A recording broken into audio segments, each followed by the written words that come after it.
What is the quack? What's going on? What's happening? It's James back here on a right nice pint with another review, and this time, and there's a reason I said what's the quack, because we got quack. We got quack. It's a drink, by the way, in Belgium, in case you haven't seen this. Look at this mad glass. Like, what the hell is this? Imagine going into an Irish pub and asking for a drink in a glass like that. Like, it's fucking mental. It's like a chemistry test tube holder and a test tube. I'm not 100% sure why it's designed like that, but I am going to look into that in just a moment. This is Kwak. It's a Belgian, I think it's a Belgian, is it described as a Belgian strong ale? I think it is. Hold on a second. Came from the beergals.com. It was part of their beer connoisseur bundle. And this is a €52 keg from the Beer Gals. Of course, you get €5 back as well on that. So big thank you to the Beer Gals.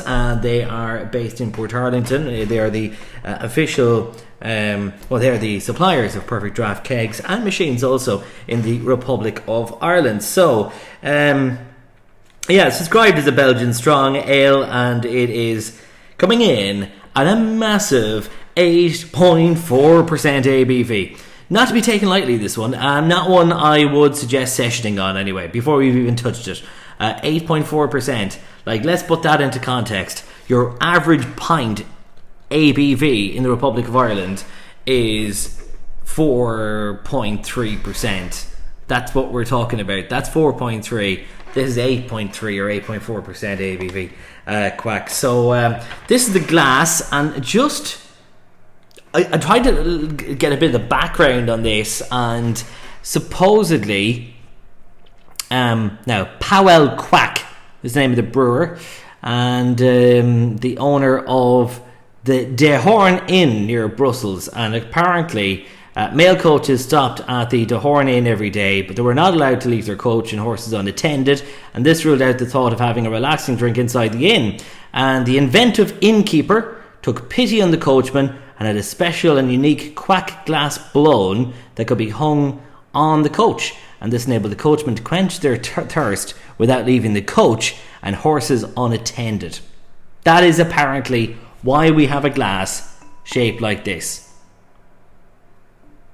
Like, it comes out like that. Oh shit, hold on. There we go. Comes out like that. You cannot possibly balance this. It's a disaster waiting to fucking happen. Imagine having a few drinks trying to manage this. You're bound to drop it. But anyway, then it goes into your stand, like so. Now, let's go for it then. So it's on the Perfect Draft. Probably served a bit too warm at the 3 degrees. So I'm just going to move a couple of these bits around so you can get an idea of what it looks like when I'm pouring it.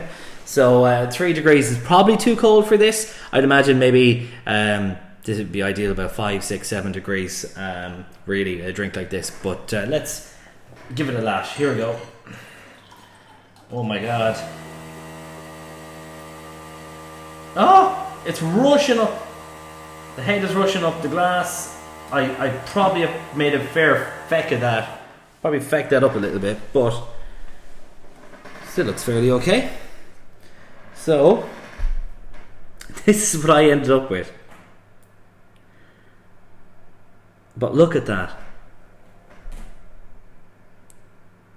It's quite interesting, isn't it? I fairly fecked up the pour on it, but it'll settle very quickly. We've got a lovely amber kind of a colour going on there. Quite clear. Plenty of carbonation in this. And as for the head, I don't know. I can hardly go. I've got nearly a full hand of a head here. You know, it's 4 finger head is what I've got there at the moment. It was a lot bigger, but it's probably down to my terrible pour. So I don't know, should I leave it in the stand here or not? I will just for a moment. Hold on. God, get in there. There we go. I'm probably making it look a lot harder than it really is. So, what are the aromas? One thing about the shape of this glass, you're going to get lots of smells, lots of aromas coming through because of the way it's shaped. And the head retention, I'd imagine it's going to be much better as well on this. So,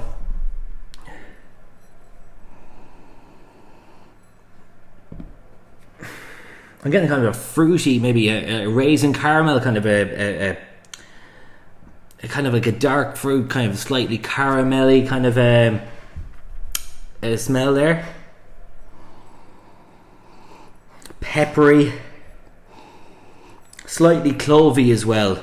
That's coming from the esters in it. Maybe a little bit of bubblegummy kind of a smell there too. There's no doubt about it. It smells strong. You can smell strength in this. It smells sweet. Like, it really does. It smells really, really sweet. So this is 8.4% ABV. I've had this in a bottle before. This is my first one out of a perfect draft. So here we go, guys. Sláinte. I hope I remember the end of this video. Okay, here we go.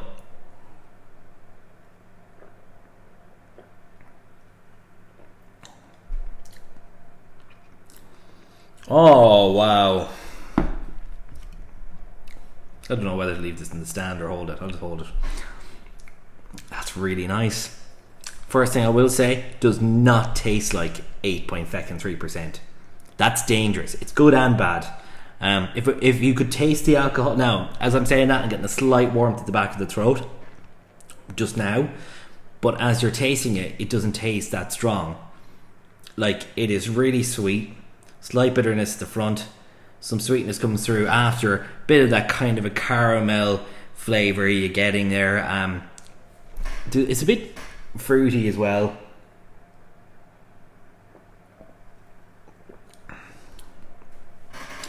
Yeah, you're really kind of getting that. It's almost like what you get from like we've had those American style brown ales and pale ales on before. You get that kind of that raisin kind of a taste that you expected. Those kind of beers, you're getting kind of that raisin. You're getting raisin, maybe a little bit of caramel, slightly maybe a little bit of toffee there, but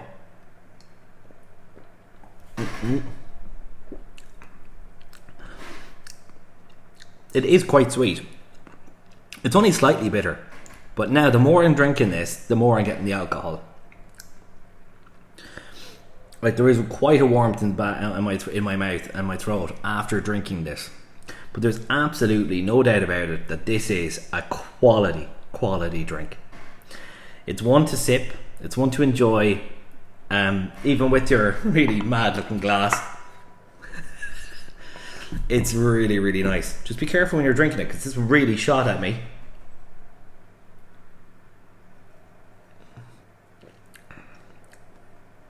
Yeah. So the more I drink it, the more I get into it, the flavours slightly change in my palate for me. So it's a bit mad. Like, so I started off with the lots of raisin, lots of like caramel kind of a taste there. But the more I get into it, the more I'm getting the taste of the alcohol, the more I'm getting the esters coming through as well. The more I'm getting that kind of a bubblegummy kind of more of a clovey kind of a taste I'm getting on there. Maybe a slight bubblegum maybe. That you kind of get that from the Belgian yeast. It's a really good beer. It's really good quality. I'm really impressed with it. I just don't know. The only problem I have with this, I don't know. Maybe you disagree with me. I don't know where. Like, I've got 10.5 pints of this. That's not even a bloody pint glass. I don't know how much that holds. I don't know, is that a 330 glass or what, but that is certainly not a fucking pint glass now. But I don't know what the hell. What do you do? Like, you need more people around. This is not something for you to leave in the corner of the room and tip back and over to throughout the evening. That is a really strong beer. So it is a lot. Excuse me. It is a lot to take on your own. I remember having Hapkin on the blade, which was a similar percentage, and I didn't know. I was looking at that bloody thing for weeks. But this is just a really good quality beer. It is fantastic. I'm really impressed with it. It's nicer out of the perfect draft than the bottle. However, I would say The 3 degrees is probably too cold for it. You know, if you want to get more of the flavours, it needs to be at a warmer temperature, really. But it's one to sip, one to enjoy.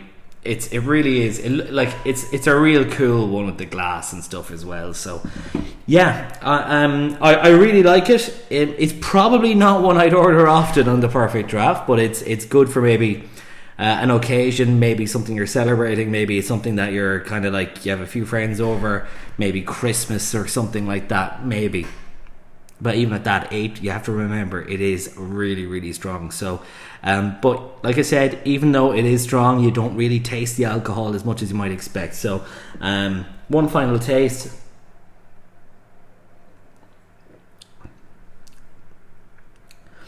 Yeah, listen, it's brilliant. It's lovely, really nice beer. It's not for everyone. It isn't going to be for everyone. It's not a sessionable beer. It's not a sessionable beer. It's, again, there's people out there that don't really like Belgian beer, so obviously you're probably not going to like that if you're not a fan of even the slightly weaker Belgian beers. But it's really good. It's great quality. I know I'm kind of repeating myself now. You're probably like, well, you stop bloody repeating yourself. Get to the bloody point. So yeah, listen, if you want one of these, beergals.com, sell it, €52 a keg. It's 47 really, you know, and you're getting 10 pints, 10 and a half pints, because there's obviously, it's a €5 keg deposit. So when you break it down, I think you might get 18 of these glasses. I think you're talking about 18 of these for €47. 18 really strong, really good quality beers for €47. So you're not going to drink pints of this. You really aren't. But it's not like I said, it's not for everyone, but it is a great quality beer. There's absolutely no doubt about that. For me, it's not one that I'd probably be rushing back to buy, but in terms of the quality, purely because the ABV, it wouldn't be one that I'd be rushing back for, but the odd bottle is probably enough for me. So yes, I get to the point. Great quality beer. 9.5 out of 10 from, I can't do it with the hands, bloody damn it, but anyway, 9.5 out of 10 from a right nice pint. So yeah, there you go. That is Powell Kwak on the Perfect Draft system. If you've had it, comment in the video, let me know your thoughts on it. Hit like as well if you've enjoyed the review, and if you want to enjoy more Kwak and crack, then come back and hit subscribe on the channel. We really do appreciate it. So see you soon for a right nice pint.